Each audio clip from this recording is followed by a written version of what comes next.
Hello student, welcome my channel She Academy. Today we will discuss exercise chapter number 12 exponent and powers. आज का जो हमारा video है वो एक इंट्रोडक्शन वीडियो है जिसके अंदर आपके 12.1 और 12.2 दोनों के जो कंसेप्ट है वो क्लियर हो जाएंगे. ओके अब जो आपने एक्सपोनेंट था, एक्सपोनेंट आप पहले पढ़ चुके हैं, क्लास 7th में एक्सपोनेंट पढ़ चुके हैं, तो हम इसको थोड़ा सा रिवाइज कर लेंगे. तो इसमें अगर हम उसमें exponent that means I can write 5 to the power 4. ठीक है, तो इसका मीन्स क्या हो गया, इसको हम क्या लिखते हैं, इसको हम लिखते हैं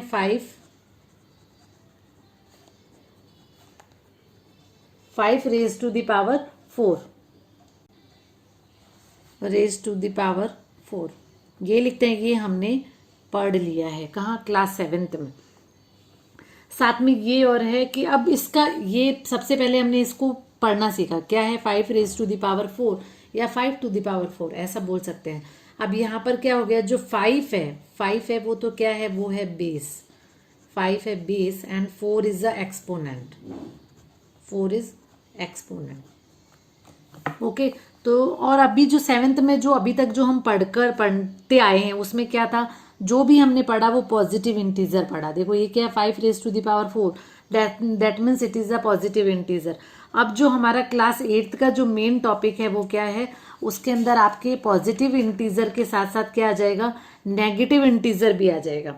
क्लियर. तो हम अब किसके बारे में पढ़ेंगे, नेगेटिव इंटीजर के बारे में पढ़ेंगे. तो जो हमारा फर्स्ट टॉपिक आ जाएगा वो ये आ जाएगा पावर विद नेगेटिव एक्सपोनेंट. कौन सा टॉपिक आ जाएगा, पावर मीन्स ये हो जाएगा कि 5 raised to the power 4 है, उसको हम कैसे करेंगे 5 raised to the power -4. मतलब जो हमारा एक्सपोनेंट हो गया है वो अब क्या हो गया है, नेगेटिव इंटीजर. यहाँ पर एक्सपोनेंट है, एक्सपोनेंट इज नेगेटिव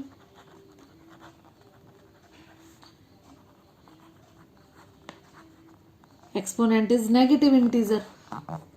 तो अब जो बेसिकली जो हमारा रूल हो जाएगा वो क्या हो जाएगा, वो हो जाएगा a raised to the power -m equal है. अब ये देखो इसमें हम क्या लिख देंगे, हम इसका रेसिप्रोकल लिख देंगे. क्या लिख देंगे, रेसिप्रोकल. तो ये यहाँ पर क्या हो जाएगा, a raised to the power m. मतलब ये हमारा फॉर्मूला बन जाएगा कि अगर नेगेटिव इंटीजर आपको कहीं दिखाई देता है तो हम उसे क्या लिखेंगे, a raised to the power -m equal है 1/a to the power m. That means ये ऐसा हुआ है यहाँ पर कि जो ये मल्टीप्लीकेटिव इनवर्स हो गया है. मीन्स अगर हम a raised to the power -m multiply by है a raised to the power m, अगर इनको मल्टीप्लाई करेंगे तो क्या आ जाएगा, 1 आ जाएगा. इसका मीन्स ये ही बोल रहा है. ठीक है, तो इसको हम एक एग्जाम्पल से क्लियर कर लेते हैं. तो now we can take one example. तो एग्जाम्पल इज रेसिप्रोक. यहाँ पर आ गया एग्जाम्पल है 8 to the power 7 -7, तो उसका रेसिप्रोकल है. अकॉर्डिंग टू दिस रूल क्या हो जाएगा, इसका 1/a to the power 7 अगर ऐसा हो जाता है. और इसी का अगर हम ये करते हैं दैट मीन्स क्या हो गया, रेसिप्रोकल. अगर आपको ऐसा ही पूछ लिया जाए question, reciprocal of 8 - 7,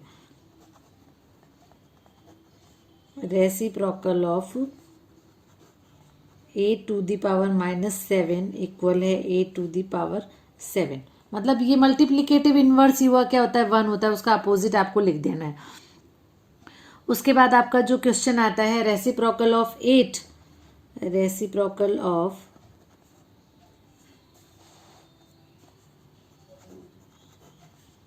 a to the power 7, तो ये कितना आ जाएगा, -7. राइट. और उसके बाद ये रेसिप्रोकल भी कर सकते हैं और इसे क्या लिख सकते हैं, मल्टीप्लीकेटिव इनवर्स भी बोल सकते हैं. मल्टीप्लीकेटिव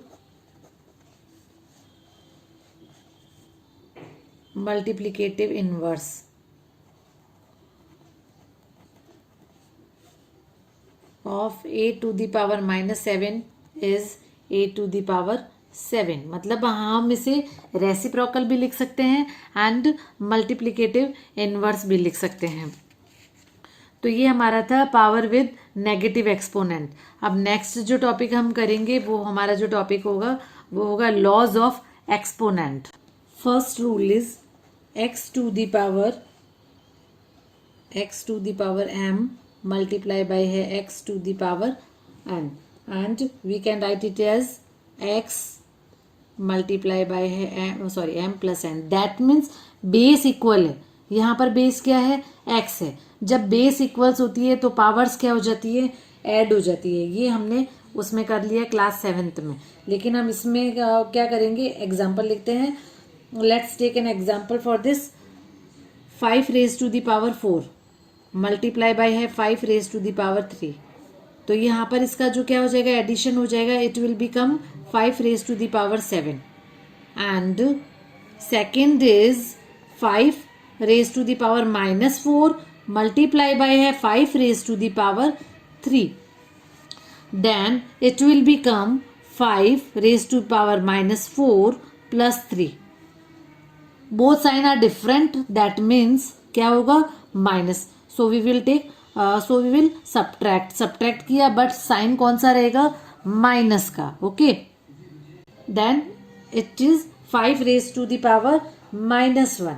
अब यहाँ पर जब ये माइनस हो गया है तो ये it is a negative exponent. Then it will be changed into 1 upon 5 raised to the power 1. अब ये नेगेटिव एक्सपोनेंट है. नेगेटिव एक्सपोनेंट को पॉजिटिव में चेंज करने के लिए हम उसका रेसिप्रोकल लिखते हैं. And third example is 5. दोनों नेगेटिव एक्सपोनेंट हो जाएंगे. दोनों नेगेटिव एक्सपोनेंट होंगे तो हम क्या करेंगे? अब बेस इक्वल है, मल्टीप्लाई का साइन है, तो दोनों में क्या हो जाएगा? ये -4 प्लस और यहाँ पर क्या हो जाएगा? -3. That means 5 -4 -3 and it will be 5 raise to power -7. Again we have negative exponent, so it will be change into positive exponent. और पॉजिटिव एक्सपोनेंट के लिए हम क्या करेंगे? इसका रेसिप्रोकल लिख देंगे. So it is the first law of exponent. Okay. Now move to the second exponent, and second exponent is second law. Second law is x raised to the power m divided by x to the power n. X raised to the power m divided by x raised to the power n, and we can write it as x raised to the power m minus n. मतलब ऐसा क्यों किया? Base equal है but ये किस में है? Divide में. और डिवाइड में एक्सपोनेंट माइनस हो जाएंगे. ये आपका क्या था? Second law of exponent. Second law of exponent. Okay. Let's take some example for that. अब हम इसी में यही एग्जांपल ले लेते हैं. First is 5 raise to power 4 divided by 5 raise to power 3. अब यहाँ पर ये किस में? डिवाइड में. डिवाइड में दैट मीन्स ये क्या हो जाएगा? सब्ट्रैक्ट हो जाएगा. 4 - 3 is 5 raise to the power 1. But it is a positive in exponent. Now we will take negative exponent. 5 raised to power -4 divided by 5 raised to the power 3. अब यहाँ पर क्या हो गया? एक नेगेटिव है और पॉजिटिव. हम दोनों या ये ले लेते हैं या पॉजिटिव ले लेते हैं. देन 5 - 4 -3. -3 दैट मीन्स दोनों साइन सेम है और सेम होते तो हम क्या करते हैं? ऐड करते हैं और साइन नेगेटिव का रहेगा. ओके. अब ये देखो क्या हो गया यहाँ पर? Again we have negative exponent and negative exponent change into a positive exponent. That means it will be 5 raise to the power 7. 1 upon 5 raise to the power 7. Again we will take another example. 5 - 4 divided by 5 - 3. अब इसमें दोनों negative exponent है. दोनों negative exponent है. That means हम क्या करेंगे? Subtract करेंगे. सब्ट्रैक्ट करेंगे. अब देखो ब्रैकेट से पहले माइनस का साइन है. Then it will be change into plus, क्योंकि अगर हम माइनस को माइनस से मल्टीप्लाई करते हैं तो क्या हो जाता है? Plus. then 5 - 1 again we have negative exponent and it will change into positive exponent. That means 1 upon 5 raised to the power 1. So it was the second law of exponent. Now let's coming to the next law. Third law is x raised to the power m multiply by y raised to the power n, then we can write it as x raise to the power m multiply by n। अब देखो थोड़ा सा clear करना है, थोड़ा सा clear, that means यहाँ पर बेस आपके डिफरेंट है, बेस क्या है, डिफरेंट है। और जब बेस डिफरेंट होता है तो हम क्या करते हैं,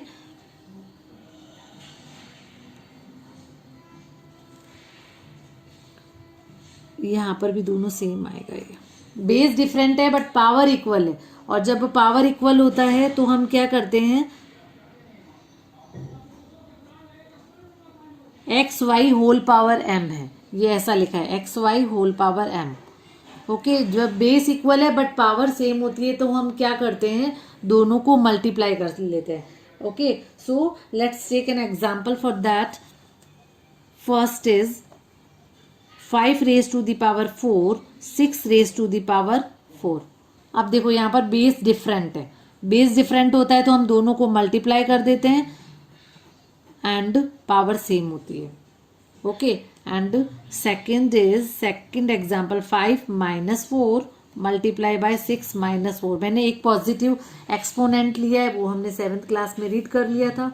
अब हम नेगेटिव एक्सपोनेंट ले रहे हैं जो हमारा सिलेबस में है, -4, देन 5 मल्टीप्लाई बाय 6 और यहाँ पर क्या आ जाएगा -4, that means 30 raise to the power -4। अब यहाँ पर हम कौन सा रूल अप्लाई करेंगे, हम यहाँ पर पावर विद नेगेटिव एक्सपोनेंट। अगर नेगेटिव एक्सपोनेंट होता है तो हम क्या लिख देते हैं, उसका मल्टीप्लिकेटिव इन्वर्स लिख देते हैं। या फिर मल्टीप्लिकेटिव इन्वर्स अगर नहीं लिखना है तो हम क्या लिख सकते हैं, उसका रेसिप्रोकल लिख सकते हैं। दोनों ही सही है, तो यहाँ पर हम उसका रेसिप्रोकल लिखेंगे तो वो क्या हो जाएगा, it will be 30 raise to the power 4। Okay, अब यहाँ पर जो इंटीजर आप ले रहे हैं वो भी नेगेटिव हो सकते हैं, -5 raise to the power 4 multiply by -6 raise to the power 4। अब यहाँ पर देखो क्या है, बेस आपका डिफरेंट है, बेस डिफरेंट है, that means -5 multiply by -6 raise to the power 4, that means it will be 30 raise to the power 4। इसका रेसिप्रोकल नहीं होगा क्योंकि यहाँ पर जो एक्सपोनेंट है वो किसमें, पॉजिटिव है। So it was the third law of exponent. Now let's coming to the next law. Fourth law is x raise to the power m whole power n। That means base इस time हमारे पास क्या है, base हमारे पास only 1 है और आपके पास different है, तो हम क्या करेंगे, यहाँ पर जो पावर्स है उनको मल्टीप्लाई कर देंगे, m मल्टीप्लाई बाय n। तो ये इसको हम क्या लिख सकते हैं, x whole power m whole power n। That means it will be x multiply by x raise to the power m multiply by n। तो हम यहाँ पे भी एक एग्जांपल ले लेते हैं, 4 raise to the power 2 multiply by 3, then it will be change into 2 multiply by 3, 4 raise to the power 6। अब हम नेगेटिव एक्सपोनेंट ले लेते हैं, 4 2 -3 and we can write it as 4 minus 2 multiply by -3 and 4 change -6 and we can write it as 4 raised to the power 6 जो हमारे syllabus में है और ये नेगेटिव एक्सपोनेंट है। ओके, अब ये यहाँ पर ऐसा भी हो सकता है, -4 2 and 3 नेगेटिव इंटीजर है, not exponent. That means -4 2 multiply by 3 -4 we can write it as 6। But अब ये इसका नेगेटिव एक्सपोनेंट नहीं है, so it will not change into multiplicative inverse, क्योंकि यहाँ पर एक्सपोनेंट नेगेटिव नहीं है। अगर एक्सपोनेंट नेगेटिव होता तो हम इसे चेंज कर देते। So it was the law of exponent of fourth rule. Now let's coming to the next law, fifth and last law है ये। अब यहाँ पर देखो x raise to the power m upon y raise to the power m। अब यहाँ पर base देखो क्या है, बेस है डिफरेंट बट आपके एक्सपोनेंट है या फिर पावर से वो इक्वल है। तो यहाँ लेकिन ये किस में आ रहा है, डिवाइड में आ रहा है, और डिवाइड में हम क्या करते हैं, माइनस करते हैं। तो यहाँ पर क्या हो जाएगा, इसको हम ऐसा भी लिख सकते हैं। यहाँ डिवाइड वाला सीन नहीं है, माइनस वाला सीन नहीं है, क्योंकि माइनस में कब होता है, जब यहाँ पर एक्सपोनेंट चेंज होता है। यहाँ पर एक्सपोनेंट सेम है तो हम मल्टीप्लाई में भी क्या करते थे, x raise to the power m y raise to the power n। तो हम क्या करते थे, यहाँ पर मल्टीप्लाई करते थे, multiply, that means x y multiply whole power m, लेकिन यहाँ पर ये डिवाइड में है और पावर सेम है, पावर सेम है तो हम यहाँ पर पावर सेम कर देंगे। तो ये हमारा कौन सा रूल था, ये हमारा 5th लॉ था। अब इस पर हम कुछ एग्जाम्पल ले लेते हैं तो ये भी हमारा क्लियर हो जाएगा। ओके, सो अगर ऐसा लिखा है 4 raised to the power 5 2, that means ये क्या लिखा है, पॉजिटिव एक्सपोनेंट लिया, दैट मीन्स ये 2 4 का भी है एंड 5 का भी है। जैसे इवेलुएट करेंगे that means 16, 4 2 means that means 4 कितने टाइम्स लिखा है, 4 मल्टीप्लाई बाय 4, 4 2 टाइम्स लिखा है, दैट मीन्स 16/25। अगर हम लेते हैं इसका negative exponent 4/5 raise to the power -2, देखो इसके 2 वे है, 1 वे तो इसको इधर इट कैन बी 5/-2 मतलब नेगेटिव एक्सपोनेंट है तो हम उसका रेसिप्रोकल लिखेंगे, रेसिप्रोकल मतलब उसका रिवर्स लिख देंगे, उसका उल्टा कर देंगे तो ये 2 हो जाएगा। तो यहाँ पर ये क्या हो जाएगा 25/16। इसका दूसरा वे ये है, सेकंड जो इसका वे वो ये है, ये 4 -2/5 -2, हम इसे ऐसा लिख सकते हैं क्योंकि ये जो -2 है वो 4 की भी है और 5 की भी है। तो अगर मुझे पर्सनली अगर 4 -2 का रेसिप्रोकल लिखना है तो मैं क्या लिखूंगी 1/4²। ये अब ये डिवाइड में है तो ये उसका ऊपर चला जाएगा 5², तो एक केस में चेंज हो जाएगा 25/16। इसके 2 वे है, बेटर ये रहेगा उसका डायरेक्ट आप उसका रेसिप्रोकल लिख दो। सो आपका ये 5th लास्ट रूल था। अब जो इम्पोर्टेंट बात आपकी ये है वो ये है, the value of any number, the value of any number raised to 0 is 1। किसी की भी वैल्यू अगर 0 होती है दैट मीन्स वो किस में चेंज हो जाता है 0 में। मतलब ये इसका एक फॉर्मूला बन जाता है कि a⁴ इक्वल है 1। अगर एग्जांपल लें 1000, कोई भी नंबर हो सकता है, 1000 raise to the power 0 that means 1। 2/3 whole power 0 कुछ नहीं देखना, आपको सिर्फ क्या देखना है 0 देखना है, दैट मीन्स इट इज 1। तो ये आपके लॉ ऑफ एक्सपोनेंट कंप्लीट हो जाते हैं और इसके साथ हम नेक्स्ट टॉपिक स्टार्ट करते हैं। Next topic is standard form. अब स्टैंडर्ड फॉर्म क्या होती है, स्टैंडर्ड फॉर्म है वी एक्सप्रेस वेरी स्मॉल और very large number in standard form, in short form, sorry यहाँ पर शॉर्ट फॉर्म आएगा, in short form. Short form is called standard form. Okay, हमें क्या करना है, कोई भी स्मॉल नंबर हो या कोई भी लार्ज नंबर है तो उसे जब हम शॉर्ट फॉर्म में लिखते हैं that means that is a standard form. उसको आप ऐसा भी लिख सकते हो, वी अगर आप एक्सप्रेस करो किसमें, product of a number between 1 and 10 and integral power of 10 to integral power of 10, मतलब कोई नंबर और 10 की पावर में जो भी नंबर्स आते हैं उनका जो प्रोडक्ट होता है वो एक स्टैंडर्ड फॉर्म होता है। So we will take example. अब देखो कितना बड़ा नंबर है, अगर हम उसे शॉर्ट में लिखेंगे तो that is a standard form. तो हमें करना क्या है, हम इसको कैसे करेंगे, तो इसे करने के लिए हमें करना है, सबसे पहले हम काउंट करेंगे कि यहाँ पर कितने 0 है। पहले हम यहाँ पर शॉर्ट में लिखने के लिए लिखेंगे 1.8, ये लार्ज नंबर है क्या है, और लार्ज नंबर करने के लिए हमें से पॉइंट है, जो डेसिमल पॉइंट होगा वो क्या हो जाएगा, वो राइट में मूव हो जाएगा। यहाँ पर हमें पॉइंट लगाना है, वो राइट में मूव हो जाएगा। अब यहाँ 1 के आफ्टर से हम पॉइंट लगाते हैं 1.8। अब यहाँ पर देखो कितने 0 हैं, यहाँ पर है 1 2, पॉइंट के बाद कितने डिजिट हम मूव हुए हैं 1 2 3 4 5 6 7 8 9 10 11। पॉइंट के बाद हम कितना मूव हुए, 11 प्लेस पे मूव हुए। तो ये हमारा स्टैंडर्ड फॉर्म में कन्वर्ट हो जाता है। तो हमें क्या लिखना है, ये आपका यहाँ पर मैं लिख देती हूँ तो क्लियर हो जाएगा। Decimal point is moved